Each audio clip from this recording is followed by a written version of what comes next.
Selamat pagi Bu Lucy. Selamat pagi, Bu. Selamat pagi Bu Alien ya. Shalom Abuna. Shalom Abuna. Selamat Shalom Bu. pagi, Abuna. Pagi Oma. Shalom Bapak Ibu, selamat pagi. Malam Abuna, selamat pagi. Shalom Abuna. Selamat pagi. Bapak Ibu terkasih, selamat pagi. Semangat pagi. Selamat pagi. Selamat pagi. Semangat pagi, semangat BW apa Bapak Ibu? Jangan kasih kendor. Kasih kendor. Iya, betul sekali ya. Selamat pagi untuk semua Bapak Ibu yang setia dan mengasihi Tuhan dan dikasihi oleh Tuhan Yesus. Ya, kita beruntung, kita bersyukur kita punya Tuhan yang apa Bapak Ibu? Mana jempolnya? Tuhan yang Baik, Baik. sangat baik, Baik. teramat baik, Baik. selalu baik, selamanya baik. Namanya baik. Tuhan Yesus Tuhan Kristus. Yesus Kristus. Kita kasih tahu buat saudara kita ke kamera, taruh tangan di dada. Aku tidak boleh lupa. Iya, betul. Karena penyakit manusia adalah seperti ada lagu lupa. Oke, sekalian, hati yang gembira adalah obat yang manjur. Amin Ibu Justin. Ya, Amin. kita bersyukur dan kita rindu dengan Ibu Justin hadir di setiap pagi.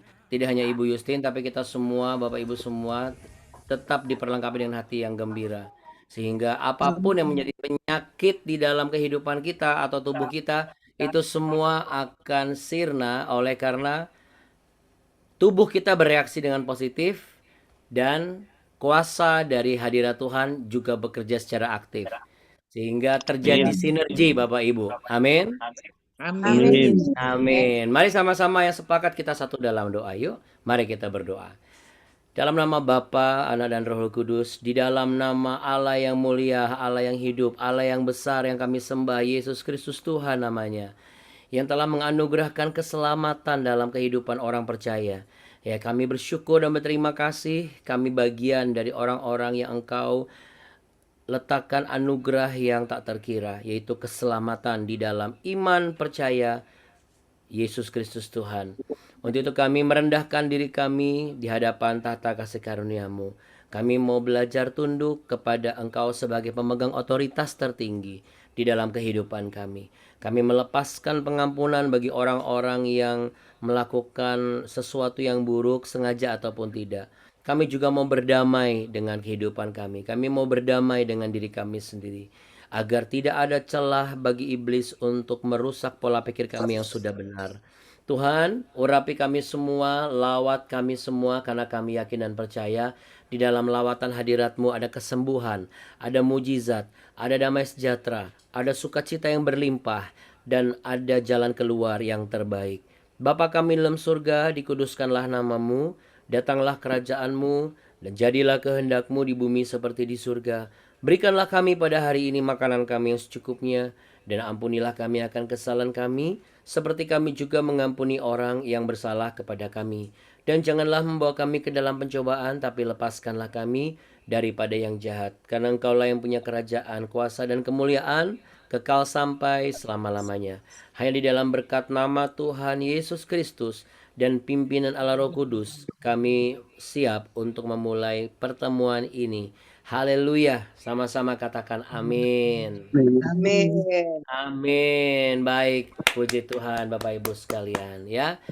Ya, Bapak Ibu yang terkasih, bagi Bapak Ibu semua, siap-siap ya, kita mau memuji menyembah Tuhan. Untuk itu kita mau siapkan hati kita mau siapkan pikiran kita, fokus kita hanya kepada Tuhan Yesus Kristus. Kita percaya, kita imani bahwa ada kuasa di balik pujian dan penyembahan. Firman Tuhan berkata, tetapi carilah dahulu kerajaan Allah dan kebenarannya, maka semuanya akan ditambahkan kepadamu. Dan biarlah pada pagi hari ini kita semua mendapat penambahan daripada apa yang kita rindukan dan kita kehendaki, namun harus juga seturut dengan kehendak Bapa, supaya terjadi sinergi di dalam kehidupan kita. Nah, pujian apa yang akan kita naikkan? Ini dia, saya akan mulai share ya Bapak Ibu.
Ku ada sebagaimana ku ada,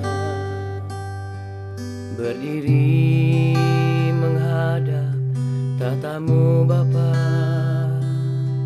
semua karena anugerah-Mu yang telah selamatkanku. Ku hidup dalam segala kelimpahan, ku layak untuk melayani Tuhan. Semua karena anugerah-Mu tercurah bagiku. Besar anugerah-Mu, berlimpah kasih-Mu, semakin hari semakin bertambah. Besar anugerah-Mu, besar anugerah-Mu, berlimpah kasih-Mu, semakin hari semakin bertambah. Besar anugerah-Mu.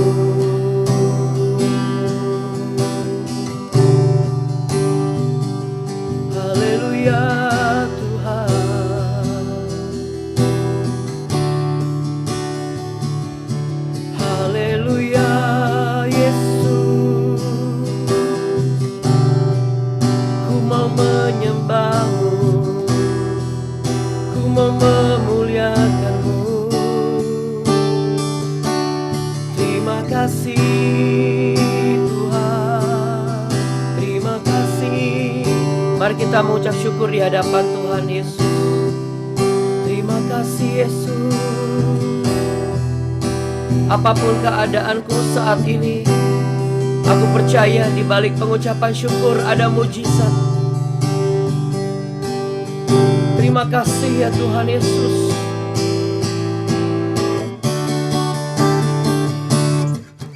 Besar anugerah-Mu, berlimpah kasih-Mu,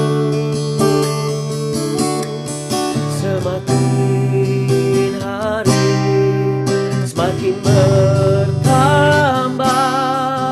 Besar anugerah-Mu,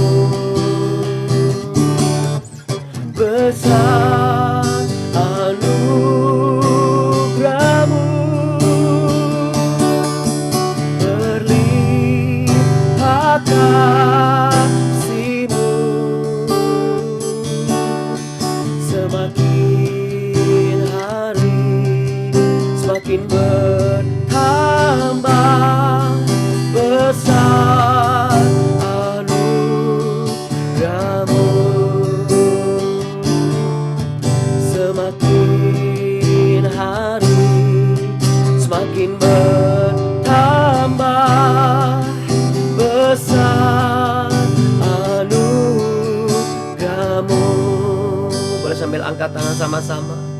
Semakin hari semakin bertambah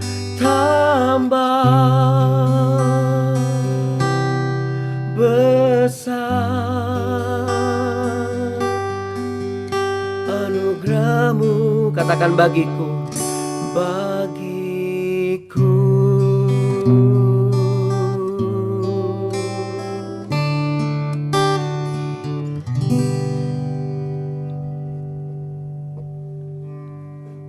Apa yang kami perkatakan adalah perkataan iman kami, bahwa besar anugerahmu untuk kami yang percaya, dan kami terima anugerahmu yang besar, maka mujizat itu terjadi. Dan kami juga bekerja dengan tuntunan hikmat daripada surga, supaya kami mendapatkan apa yang menjadi kehendak Bapa, dan kami kerjakan, kami nikmati perjalanan itu, proses itu, sampai kehendak-Mu terjadi atas kehidupan kami. Datanglah kerajaan-Mu dan jadilah kehendak-Mu di bumi seperti di surga. Itu yang kami percaya. Haleluya. Amin. Amin. Amin, Bapak Ibu sekalian. Amin ya. Puji Tuhan. Oke. Baik Bapak Ibu yang terkasih, hari ini kita juga mau belajar sekaligus sesuai dengan janji saya, bahwa apa Bapak Ibu? Hari ini saya mau membagikan, ya, kemarin saya tutup dengan sebuah kesaksian bagaimana ketika saya menyiapkan bahan firman Tuhan untuk khotbah, namun karena sesuatu dan lain hal ada tugas di luar, dan kemudian juga akhirnya kami sepakat dan berdoa, akhirnya Ibu Gembala atau Abuni yang menyampaikan firman Tuhan. Tapi yang unik adalah apa yang saya siapkan itu sama dengan apa yang Abuni siapkan gitu. Salah satunya ya, bukan semuanya, salah satunya. Namun yang disiapkan itu adalah sesuatu yang esensial Bapak Ibu. Ya, sesuatu yang esensial. Jadi dalam kehidupan ini memang ada banyak persiapan ya Bapak Ibu. Ada banyak sekali persiapan, tapi kita harus belajar persiapan yang mana dan seperti apa. Nah, kita mau belajar hari ini bahwa persiapan yang tentunya esensial, yang menjadi prioritas, yang menjadi bagian dari utama atas pekerjaan kita barangkali, atas pelayanan kita, tetapi di atas semua itu yaitu atas kehidupan kita. Oke, sebelum kita sampai kepada apa yang akan saya sampaikan, kita mau lanjutkan dulu ya Bapak Ibu seperti biasa, baru nanti kita masuk ke apa yang saya dan Abuni dapat tanpa ada pembicaraan sebelumnya gitu. Di 1 Raja-Raja pasal yang ke-20, sekarang sudah terjadi pertempuran nih ceritanya. Pertempuran di dekat kota Afek. Oke, Bapak Ibu sekalian, 1 Raja-Raja pasal 20 ayat 23 dan seterusnya ya. Pegawai-pegawai Raja Aram berkata kepadanya, Allah mereka ialah Allah gunung, itulah sebabnya mereka tuh lebih kuat daripada kita. Tetapi apabila kita berperang melawan mereka di tanah rata, pastilah kita lebih kuat daripada mereka. Bertindaklah begini, pecatlah dari raja-raja itu masing-masing dari kedudukannya, dan angkatlah bupati-bupati menggantikan mereka. Lalu kerahkanlah tentara sebanyak tentara yang telah gugur dari pihakmu itu. Demikian pula kuda dan kereta sebanyak yang dahulu. Marilah kita berperang melawan mereka di tanah rata. Pastilah kita lebih kuat daripada mereka. Raja mendengarkan usul mereka dan bertindak demikian. Dalam tahun yang berikutnya, Ben-Hadad memeriksa barisan orang Aram. Lalu ia maju ke Afek untuk berperang melawan orang Israel. Orang Israel pun memeriksa barisannya, dan setelah dibekali mereka berangkat menghadapi orang Aram. Orang Israel berkemah di hadapan mereka seperti dua kawanan kambing, sedangkan orang Aram telah datang membanjiri negeri itu. Maka tampillah abdi Allah dan berkata kepada Raja Israel, beginilah firman Tuhan, oleh karena orang Aram itu telah berkata, Tuhan ialah Allah gunung dan bukan Allah dataran, maka aku akan menyerahkan seluruh tentara yang besar itu ke dalam tanganmu, supaya kamu tahu bahwa akulah Tuhan. 7 hari lamanya mereka berkemah, berhadap-hadapan Tetapi pada hari yang ketujuh mulailah pertempuran dan pada suatu hari orang Israel menewaskan 100.000 orang berjalan kaki dari orang Aram itu. Orang-orang yang masih tinggal melarikan diri ke Afek ke dalam kota, tetapi temboknya roboh menimpa ke-27.000 orang yang masih tinggal itu. Sementara itu Ben-Hadad melarikan diri dan masuk ke kota dan bersembunyi dari satu kamar ke kamar yang lain. Lalu berkatalah pegawai-pegawainya kepadanya, "Ketahuilah, kami telah mendengar bahwa raja-raja kaum Israel itu adalah raja-raja pemurah. Marilah kita menaruh kain kabung pada pinggang kita dan tali pada kepala kita. Dan dengan demikian keluar menghadap Raja Israel, barangkali ia akan menyelamatkan nyawamu." Lalu mereka melilitkan kain kabung pada pinggang mereka dan tali pada kepala mereka. Kemudian mereka pergi menghadap Raja Israel sambil berkata, "Hambamu Ben-Hadad berkata, kiranya tuanku membiarkan aku hidup." Jawabnya, "Masih hidupkah dia? Oh, dia saudaraku." Orang-orang itu menganggap hal itu sebagai tanda yang baik. Maka segeralah mereka berperang pada perkataan itu lalu berkata, "Memang saudaramu Ben-Hadad." Sesudah itu berkatalah Ahab, "Pergilah, ambil dia." Jadi keluarlah Ben-Hadad mendapatkan dia, lalu diajak naik ke atas kereta. Kata Ben-Hadad kepadanya, "Kota-kota yang telah diambil bapakku dari pihak bapamu akan kukembalikan. Engkau boleh juga membuat pasar bagimu di Damsyik seperti yang dibuat bapakku di Samaria. Dan aku sendiri," kata Ahab, "akan membiarkan kau pergi dengan perjanjian." Lalu ia mengadakan perjanjian dengan dia dan membiarkannya pergi. Oke. Ya. Tadi kan kita bicara mengenai apa? Sesuatu yang esensial, sesuatu yang diutamakan, sesuatu yang penting. Ya. Nah, di dalam kehidupan kita Bapak Ibu, setiap pertimbangan sebelum kita mengambil keputusan itu penting untuk kita boleh menyadari bahwa apapun yang menjadi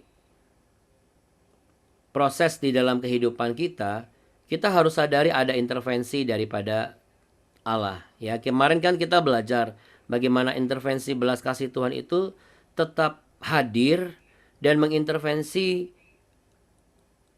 pemerintahan Raja Ahab, sekalipun Raja Ahab ini belum sungguh-sungguh bertobat. Ya, Bapak Ibu sekalian, belum sungguh-sungguh berbalik. Ya, saya tidak akan bahas lagi karena supaya waktunya itu lebih ringkas. Intinya sebagaimana yang Bapak Ibu sudah simak kemarin. Nah, jadi kalau misalnya ada yang belum simak, boleh saksikan di kanal YouTube.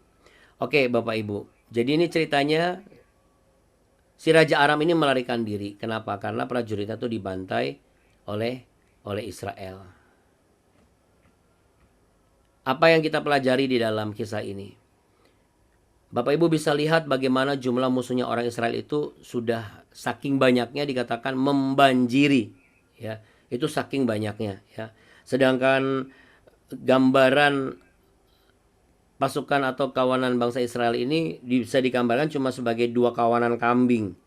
Ya, berarti jauh banget bedanya gitu. Nah, ketika mereka mengalami kekalahan, mereka mengamati kemenangan Israel ini kemenangan yang ada kaitannya dengan kekuatan supranatural. Ya, kenapa? Karena Israel itu tidak lebih baik dalam taktik, tidak lebih baik juga dalam senjata. Jumlahnya pun juga sedikit gitu. Jadi bagaimana mungkin bangsa atau kawanan Israel yang hanya seperti 2 kawanan kambing ini kok bisa menaklukkan pasukan Ben-Hadad yang digambarkan membanjiri seluruh negeri gitu ya. Bagaimana mungkin jumlah sekecil itu bisa mengusir Ben-Hadad gitu. Sehingga dia harus melarikan diri dari peperangan jika dia tidak mau terbunuh gitu kan ya. Makanya setiap orang-orang yang melihat, wah ini seharusnya pekerjaan Allah nih. Ya, dan mereka seharusnya berpikir, kok bisa ya Allah ini yang bisa sangat kuat sehingga dewa-dewa Aram pun tidak ada yang sanggup menolong Aram dan bertahan ya dari serangan Tuhan gitu. Tetapi pengertian mereka keliru. Kenapa? Karena mereka melihat yang namanya Allah Israel ini adalah Allah gunung. Nah, kenapa mereka mengatakan Allah gunung? Kemungkinan besar mereka tuh mengingat sejarah mengenai bagaimana turunnya hukum Tuhan di atas Gunung Sinai. Ya. Lalu kemudian dilanjutkan lagi bagaimana peristiwa di Gunung Karmel ketika Elia meminta api dari langit membakar korban bakaran dan api turun dari langit. Makanya mereka buat rencana dataran, perang di dataran gitu loh. Ya di tanah datar mungkin Allah yang pengertian mereka ini Allah dalam, makanya ditulisnya dengan huruf kecil ya. Itu nggak mungkin bisa lah, ini cuman jagonya tuh di gunung-gunung aja gitu ya. Makanya mereka membuat perencanaan peperangan sedemikian rupa untuk menaklukkan Israel. Nah, apa yang bisa kita lihat di sini? Mereka tidak melihat esensinya. Esensinya adalah apa? Bagaimana figur dari Allah secara keseluruhan, secara holistik. Tapi mereka melihat secara parsial, secara sebagian demi sebagian. Sehingga kesimpulan mereka pun bukan kesimpulan secara keseluruhan. Bukan dalam big picture-nya, tetapi dalam small piece-nya. Dalam bagian kecilnya. Bukan dalam gambaran yang besarnya gitu. Nah, kita pun juga berbahaya Bapak Ibu kalau kita hanya melihat bagian kecilnya, tetapi tidak melihat bagian besarnya. Kita melihat dengan keadaan kita sekarang, kita melihat dengan situasi yang sedang kita hadapi, tanpa kita mengingat gambaran besarnya. Itulah sebabnya Bapak Ibu sekalian, ketika kita memutuskan untuk menerima Yesus Kristus sebagai Tuhan dan Juru Selamat, kita tuh harus mengalami pertumbuhan iman disertai dengan pertumbuhan dan wawasan pengetahuan akan firman Tuhan dengan benar. Supaya apa? Supaya mata jasmani kita dan mata rohani kita itu terjadi sinergi. Nah, sinergi ini tidak akan mungkin terjadi kalau mata jasmani ini tidak ada kesepakatan dengan mata rohani kita. Dan mata jasmani kita tidak akan ada kesepakatan dengan mata rohani kita jikalau yang kita tahu adalah hanya yang kita dengar, firman Tuhan ya.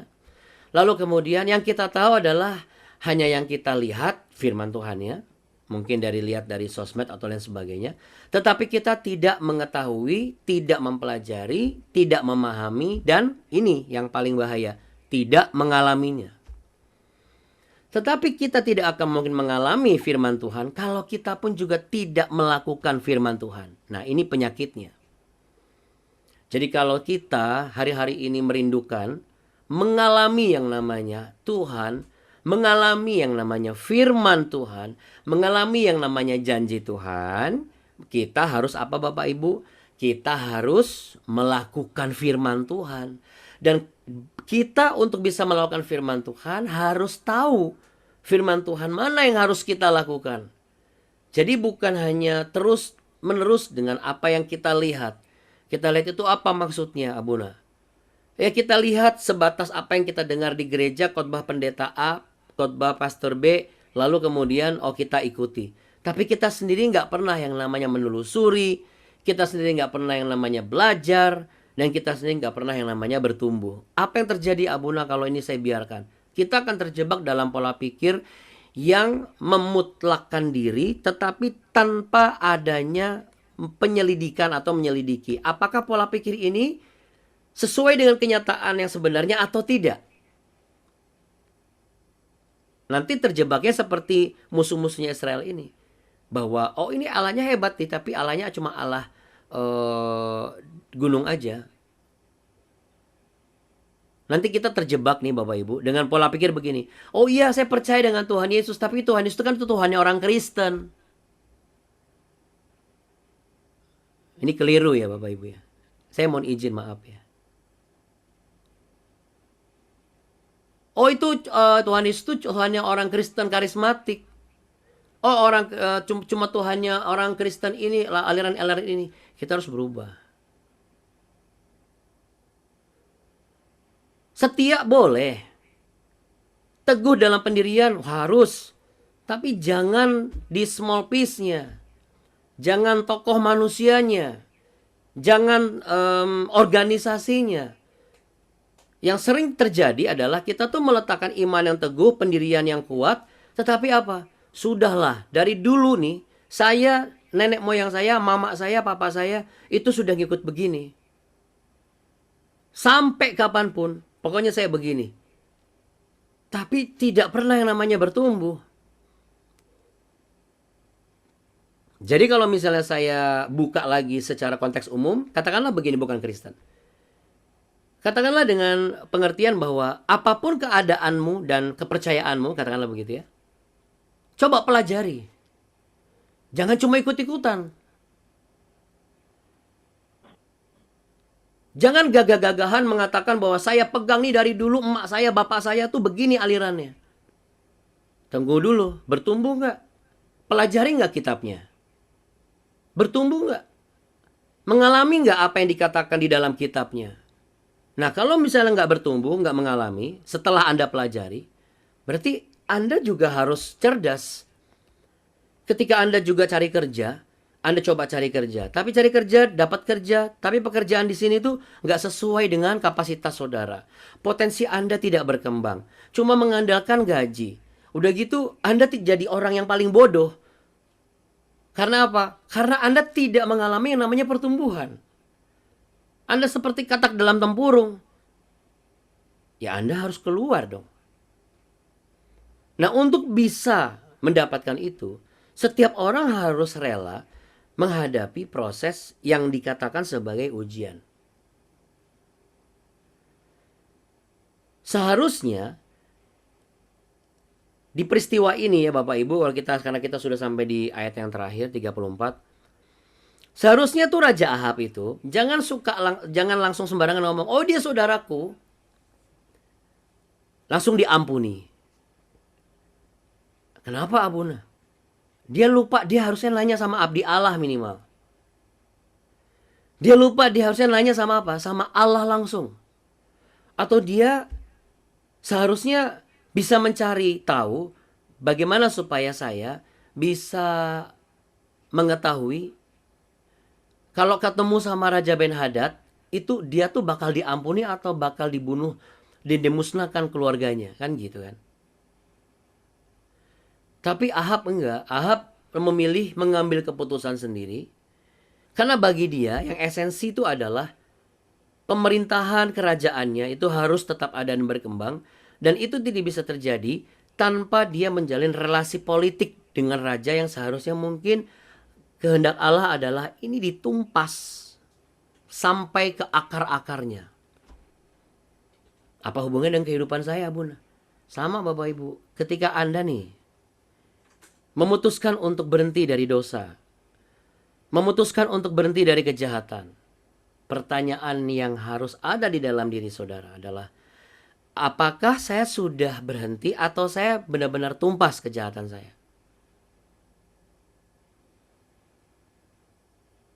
Percayalah, pasti kehendak Allah Anda tuh kejahatannya tuh ditumpas, berhenti. Tapi selama kita masih berpikir, aduh jangan dulu deh. Emang kenapa jangan dulu? Sama seperti halnya, mohon maaf ya, ketika seseorang mengambil keputusan untuk bertunangan, tapi pas bertunangan dia juga menjalin hubungan dengan yang lain. Jaga-jaga nih, kalau bertunangan ini nggak jadi, berarti saya jadi sama dia. Udah tanya belum sama Tuhan? Kan gitu kan? Ah, ngapain sama Tuhan lah? Soalnya saya tahu Tuhan pasti nggak suka. Lah kalau nggak suka, kenapa kita lakukan? Kan gitu kan?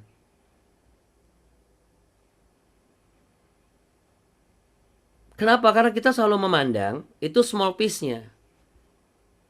Bukan big picture-nya. Ketika Anda sudah memutuskan ikut BW, percaya atau tidak, sebenarnya keputusan Anda itu bukan keputusan antara Anda dengan kami, saya dan Abu nih, bukan. Itu adalah sebenarnya keputusan dan perjanjian Anda dengan Tuhan. Makanya setiap orang-orang baru saya pasti tanya, mau bertumbuh nggak? Mau setia nggak? Kenapa? Kan saya nggak mungkin juga bahwa ini adalah perjanjian antara engkau dengan Tuhan. Gitu. Tapi kalau Bapak Ibu mau ketahui, setiap orang yang ada di BW yang sudah belajar dan mau belajar untuk bangun pagi, jangan berubah dan jangan kendor ketika sudah ada kanal YouTube-nya. Dan saya bicara dalam konteks normal, bukan dalam konteks mereka yang baru saja newborn baby misalnya. Atau misalnya keadaan yang memang pagi-pagi sudah harus baru pulang dari tambang, atau harus pagi-pagi harus siap-siap karena perbedaan jarak dan waktu, perbedaan waktu yang satu di timur, satu di barat, satu di tengah. ya. Dalam konteks yang normal. Kalau saudara sudah mengalami mujizat ketika saudara sudah ikut BW secara live dan Zoom. Begitu Anda dapat mujizat, jangan kendor.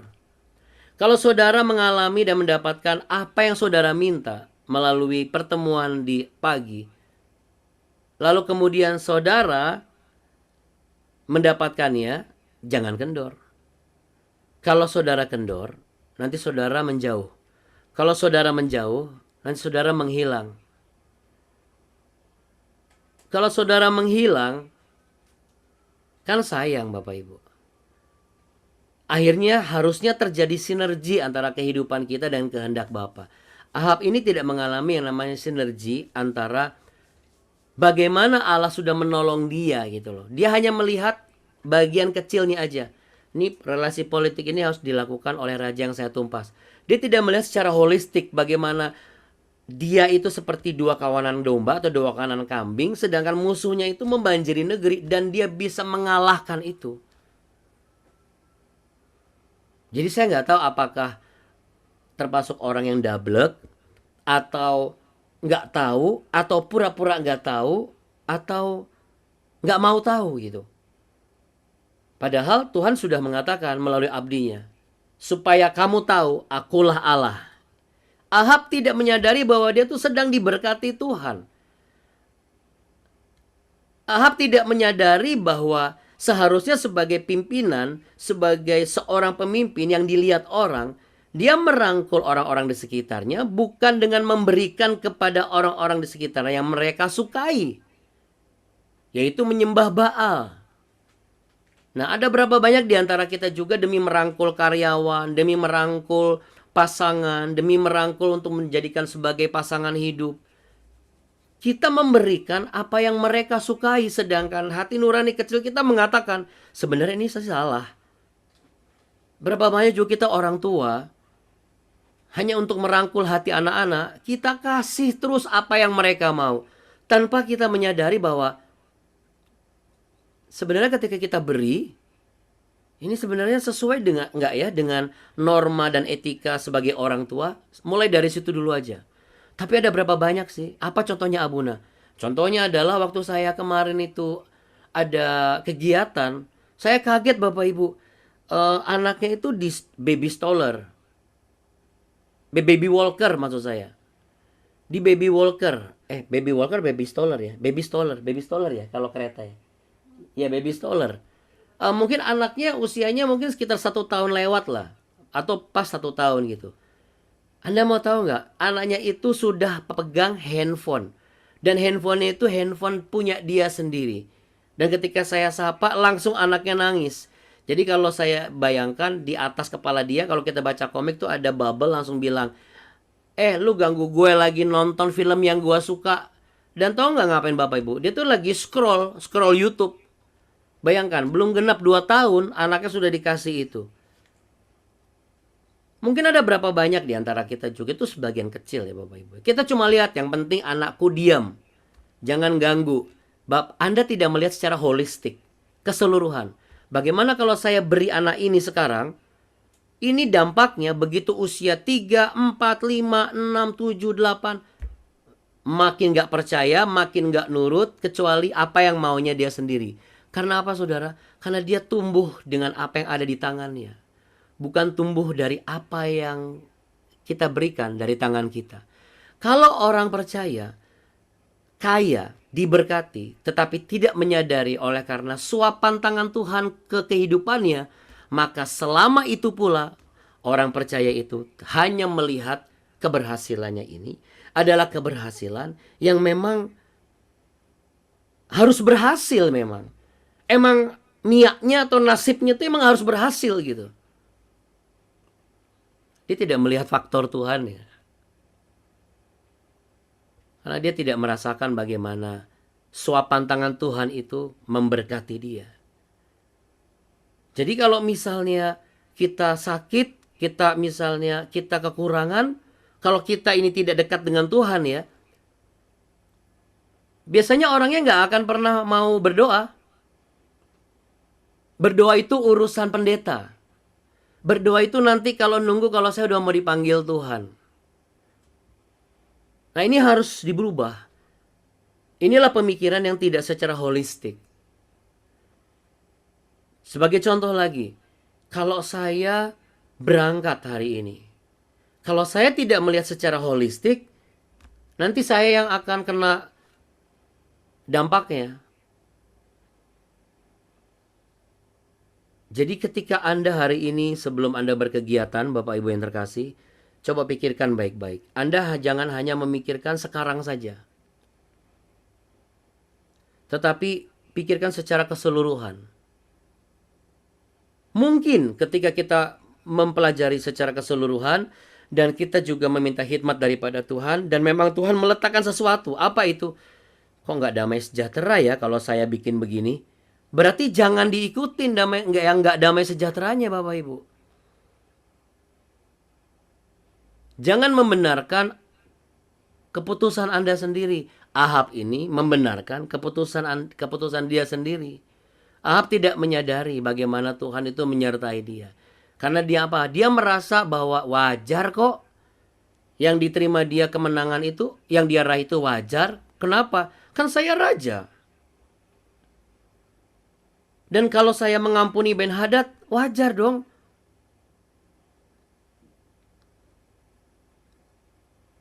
Karena apa? Ya masa saya mau bunuh dia? Kasihan dong. Jadi kalau misalnya kita proyeksikan ke kehidupan kita, Bapak Ibu, ya memang sudah sewajarnya saya boleh menikmati ini. Apa? Ya Bapak Ibu aja yang bisa jawab. Entah menikmati uang curang, menikmati hasil korupsi, menikmati memotong berkat untuk hamba Tuhan. Barangkali ya misalnya ini bukan tentang Anda, tapi tentang mungkin di luar dari komunitas kita yang tidak sempat ikut pagi pas Anda juga nonton di kanal YouTube ini. Anda mungkin merasa, saya kan bagian keuangan gereja. Oh, ada berkat nih buat pendeta si A nih. Wah, menurut saya nih kegedean ini. Oh, firman Tuhannya jelek banget kok. Saya aja nggak bertumbuh, saya ngantuk terus. Udahlah, dipotonglah 20%. Ya, anggap aja nih perpuluhan. Wajarlah, kan saya bagian keuangan. Kita harus bertobat loh. Kita harus bertobat. Menganggap wajar kok saya lakukan ini. Kita harus bertobat. Karena kalau kewajaran itu bukan berasal dari tuntunan firman Tuhan, berarti harus bertobat. Jangan diikutin. Wajar dong saya sesekali nggak ikut BW pagi secara Zoom. Kan saya sudah banyak pekerjaan. Kan saya sudah semakin sibuk. Kan saya sudah semakin diberkati. Lagi pula saya juga harus jaga kesehatan. Apa yang Anda lihat? Parsial. Apa? Kesehatan saudara kan? Kalau holistiknya apa? Holistiknya adalah hubungan saudara dengan Tuhan yang sudah memberkati saudara. Hubungan saudara dengan Tuhan yang sudah membuat saudara mengalami terobosan. Hubungan saudara dengan Tuhan yang disebut sebagai Allah Immanuel, Allah yang menyertai, yang memberikan saudara anugerah, karunia yang besar yang tidak bisa dunia berikan sebelumnya.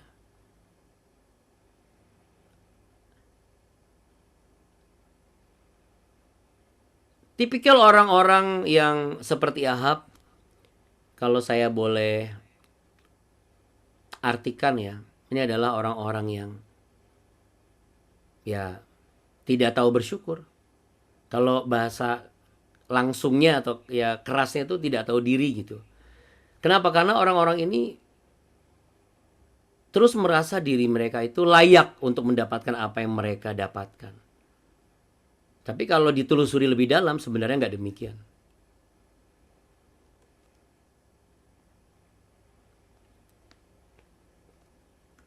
Kenapa saya katakan demikian Bapak Ibu? Sebelum saya tutup ya. Karena Bapak Ibu sekalian, kita ini sebenarnya tidak layak loh untuk diampuni, dipelihara, dan diberkati Tuhan. Saya ulangi ya. Kita ini sebenarnya nggak layak untuk diampuni, dipelihara, dan diberkati Tuhan. Nggak berhak kita ini. Kita tuh cuma layak untuk binasa karena dosa-dosa kita. Karena kita selalu menganggap ada kekuatan yang supranatural yang besar di luar dari sosok atau pribadi Allah yang kita sembah. Tetapi apa Bapak Ibu? Tuhan selalu memilih menyelamatkan kita. Dan seolah masih belum cukup, Dia pun memelihara iman saudara dan saya. Dengan cara apa? Semua tulisan yang diilhamkan Allah itu tertulis, tercatat di kitab suci. Melalui firman-Nya kepada kita. Layakkah kita sebenarnya? Tidak. Artinya apa? Sungguh besar anugerah Tuhan bagi kita. Boleh taruh tangan di dada sama-sama. Sungguh besar anugerah Tuhan bagi saya. Apa artinya kita mendapatkan apa yang kita mau? Wah, target tercapai nih. Tapi itu membuat saudara itu jadi orang yang kehilangan hubungan dengan Tuhan Yesus. Saudara menjadi orang yang tidak lagi disiplin untuk merendahkan diri di hadapan tahta kasih karunia-Nya. Makanya apa yang harus saya lakukan, Abuna? Sebenarnya BW ini adalah tempat di mana kita untuk melakukan sesuatu. Supaya apa? Supaya kita menyadari anugerah Tuhan besar buat kita. Jujur, BW ini tuh berguna loh. Coba lihat secara holistik Bapak Ibu, jangan lihat secara parsial. Kenapa Abuna katakan? Saya mengatakan bukan tentang hal yang lain, tapi satu hal. Bukankah kita itu harus menjadi orang, dimanapun Tuhan tempatkan kita bekerja, kita tuh benar, berdiri teguh dalam iman kebenaran yang benar. Makanya Bapak Ibu, ini yang saya dapat sama Abu nih dapat ya, mengenai kemarin kan minggu lalu itu di Perjamuan Kudus, khotbah temanya itu adalah berdiri teguh dalam kebenaran. Lalu kami berdoa sepakat, ya udah Abu nih yang sampaikan firman Tuhan. Melalui proses yang panjang, Abu nih juga ya melalui proses yang panjang. Tapi yang menarik adalah ketika kami bicara apa segala macam, iya loh dapat di sini. Sebenarnya saya pun juga sudah menyiapkan juga dan saya dapat di situ. Cuman saya nggak ngomong sama istri saya. Nah di mana itu Abuna? Kita buka yuk di 2 Korintus pasal yang ke-13.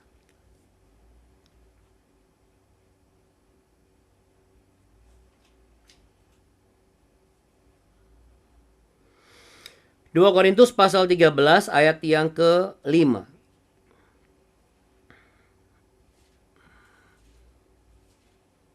Jadi esensi untuk menjadi pengikut Kristus itu bukan tentang setia dalam konteks agamanya,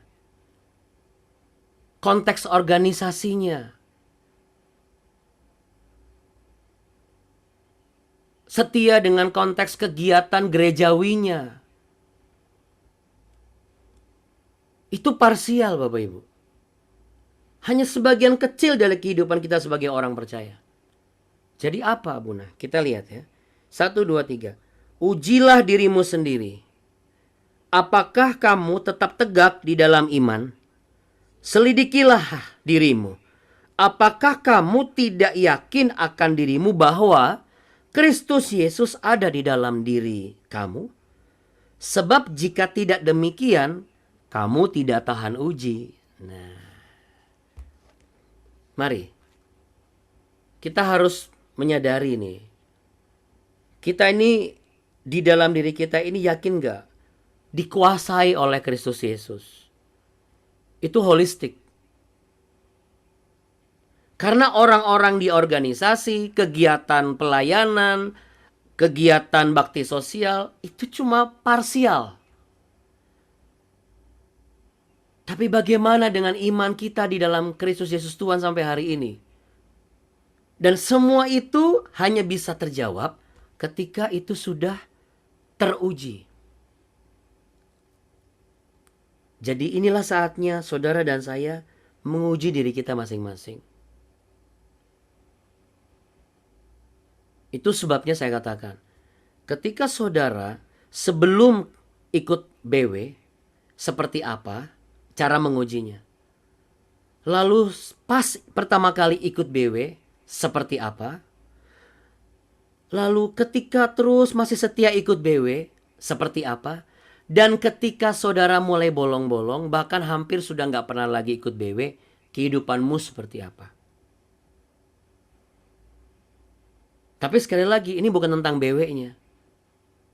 Karena saya sangat yakin Bapak Ibu, yang penting itu adalah apa? Kristus Yesusnya ini menguasai kehidupan kita. Jadi percayalah Bapak Ibu yang terkasih. Apapun keadaanmu, ujilah dirimu dan yakinlah bahwa apa yang ada di dalam pekerjaanmu, rumah tanggamu, bahkan tubuhmu, seharusnya itu ada di dalam kuasa Yesus Kristus. Sehingga kalau kita disiplin, kita setia, kita taat, itu bukan karena di dalam diri kita dikuasai oleh pola pikir kita yang hanya melihat bagian kecil, tapi secara keseluruhan, secara holistik. Bahwa Kristus Yesuslah yang menguasaiku. Berarti aku tidak perlu yang namanya berkeluh kesah. Aku harus menjaga hubungan yang sudah aku dapatkan ini. Karena aku menyadari kemenangan mutlak, kesembuhan ilahi hanya ada di dalam Kristus Yesus. Kepenuhan oleh Kristus Yesus yang adalah roh. Dan itu semua boleh dialami jikalau kita mau melihat secara keseluruhan dan mengakui bahwa inilah pekerjaan tangan Tuhan. Amin. Amin. Ya. Untuk itu mari kita sama-sama berdoa. Letakkan tangan di dada kita berdoa. Ketika pikiranku berpikir seharusnya aku tidak begini, maka yang terjadi adalah penyesalan yang bertubi-tubi. Hatiku tertuduh sehingga aku melakukan sesuatu yang aku anggap lumrah dan wajar. Tetapi tidak. Hari ini tempat di mana kami sudah dipertemukan. Inilah mesbah kami.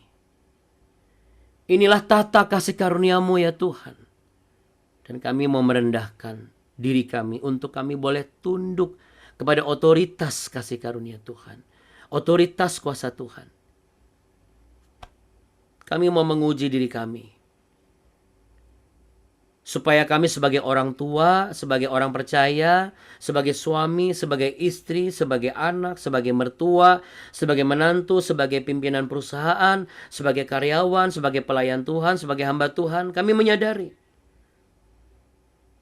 kami harus bersinergi dengan Kristus Yesus yang menguasai kami. Sudahkah Engkau kami izinkan, Roh-Mu kami izinkan, yang kudus itu menguasai tubuh jiwa roh ini? Kalau selama ini belum, saat ini ikuti kata-kata saya Bapak Ibu. Tuhan Yesus, di hadapan Engkau aku mohon ampun, aku mau bertobat. Mulai saat ini aku mau belajar untuk selalu mengizinkan Engkau mengintervensi dan mengambil alih tubuh, jiwa, dan roh. Di dalamku ada Kristus Yesus. Sehingga apapun keadaanku secara fisik tidak akan mengurangi iman dan mengurangi kerajinan dan mengurangi kedisiplinan dan mengurangi tanggung jawab. Terima kasih ya Tuhan Yesus. Kami juga mau berdoa untuk Pak Hendri Gunawan. Tubuh, jiwa, roh, ujung kepala sampai ujung kaki, kami percaya dan berserah ada dalam pemeliharaan kuasa Tuhan.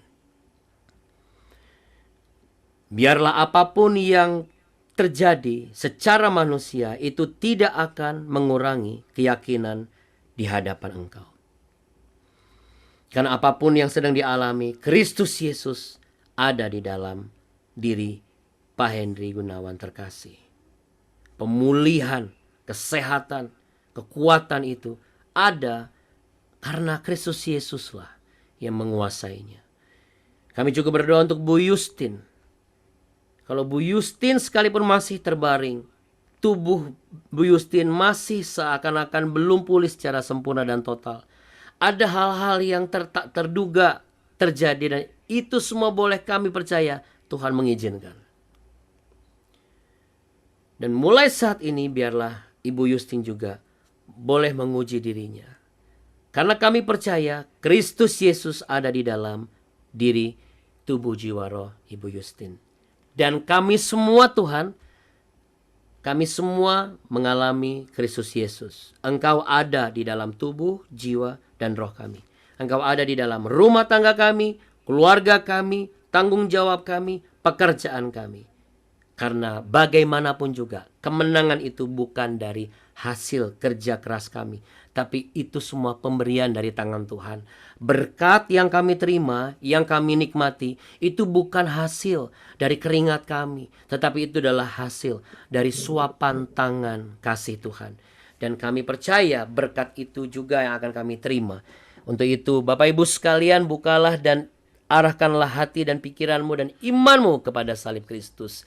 Diberkatilah keluar masukmu, diberkatilah pekerjaanmu, diberkatilah tanggung jawabmu, diberkatilah keluargamu, diberkatilah anggota keluargamu, diberkatilah saat engkau bangun, diberkatilah saat engkau tidur, diberkatilah saat engkau masuk ke dalam kendaraan, diberkatilah perjalananmu, diberkatilah saat engkau mulai pekerjaanmu, dan diberkatilah engkau saat engkau menyelesaikan pekerjaanmu, diberkatilah setiap pikiranmu, perasaanmu, kehendakmu, perkataanmu, dan diberkatilah setiap lumbung-lumbungmu, diberkatilah buah kandunganmu, diberkatilah tubuh, jiwa, rohmu, diberkatilah keturunan-keturunanmu. Karena inilah berkat yang kau terima. Tuhan Yesus memberkatimu berlimpah-limpah-limpah. Tuhan Yesus menyinarimu dengan wajahnya dan memberimu kasih karunia. Tuhan menghadapkan wajahnya kepadamu untuk memberimu kehidupan dan kekuatan, kemenangan mutlak, sebab semuanya hanya ada di dalam Kristus Yesus Tuhan. Dalam nama Bapa, Anak, dan Roh Kudus, kami juga berdoa Tuhan untuk semua teman-teman kami, saudara kami. Diberkatilah mereka yang menyaksikan, dan kami yakin mereka akan kembali lagi bersekutu bersama-sama. Dalam nama Tuhan Yesus kami materaikan, kami klaim, haleluya, amin. Amin. Bapak Ibu sekalian terkasih. Amin. Terima kasih Abuna. Terima kasih Abuni. Terima kasih Bapak Ibu semua. Terima kasih ya Buna Buni. Terima kasih ya Buna Makasih ya, Abuni, Buna, Bapak Ibu Abuni, semua. Bapak Ibu semua. Cepat sembuh Bu Yustin. Tuhan Yesus memberkati kita semua. Ya, semakin sembuh ke depannya Bu Yustin. Terima kasih Bapak dan Ibu. Tuhan Yesus memberkati. Amin. Amin. Terima kasih Abuni. Oke, ya. Terima kasih ya Bapak Ibu semua ya. Untuk semua rekan-rekan, silakan tetap semangat. Kita ketemu lagi besok pagi, oke? Oke. Oke. Makasih ya, Bapak. Jangan kasih kendor. Jangan kasih kendor. Tidak boleh kasih kendor kita di grup GW ini. Maju terus dan bertumbuh demi mencari kebenaran Tuhan. Amin. Amin. Oke. Iya. Wah, luar biasa ya. Baik, terima kasih Bapak Ibu. Selamat bekerja. Tuhan Yesus memberkati. Selamat beraktivitas. Dadah. Bapak Ibu semua. Sembuh ya, sehat selalu, semangat dan penuh berkat. Amin. Dah. Semoga Tuhan menjamah Bu Justin. Sembuh kembali, Amin. pulih kembali kesehatannya, bisa bertumbuh di dalam grup ini. Amin. Oke deh. Ya, kami mohon izin untuk pamit ya Bapak Ibu semuanya. Dadah Bapak Ibu. Dadah. Makasih ya Bunda. Sama-sama Ibu. Tuhan berkati. Bye. Bye. Nah.